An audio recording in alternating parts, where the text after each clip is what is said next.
মামা দিয়ে আমার ভাই না বলেন না আপনি এই সাবানিটা তো ময়লার জন্য না, তো আপনি কিসের কাজ করেন? জাহাজের কাজ। তো জাহাজের কাজ করলে এখন তেল চর্বির জন্য তো এই স্যাভলন এটা তো কার্যকরী না। আপনার দিকে ভালো একটা প্রোডাক্ট নিতে হবে। তো এই দোকানে কি আছে নাকি একটু দেখান তো এখানে। তো আপনার ডিউটি কয়টা থেকে কয়টা? মামা ডেটলে উঠবো। ডেটলে তো উঠবে, ভালো করে জিজ্ঞেস করেন, কারণ এই কালো দাগ তো ডেটলে উঠে না।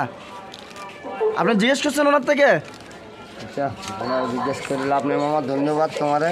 আচ্ছা ঠিক আছে। তো একটা গান গেয়ে যাও না, জীবনের একটা ইয়ে নিয়ে একটা লাইন বলে যাও, মানে জীবনে একটা লাইন বলে যাও, কষ্টের লাইন। গল্প আছে বাকি অল্প। হ্যাঁ তারপর কিছু বলার যাও বলে যাও, পাবে না সময় তাও আর হয়তো। হ্যাঁ ঠিক আছে। মামা একটা গান গেয়ে গেল এক লাইন, মিস্টার চৌধুরীকে গানটা শোনা গেল। সো মামার গান যদি ভালো লাগে লাইক কমেন্ট সাবস্ক্রাইব করে পাশে বেল বাটনটি টুস করে টিপ করে দিন। সো ধন্যবাদ।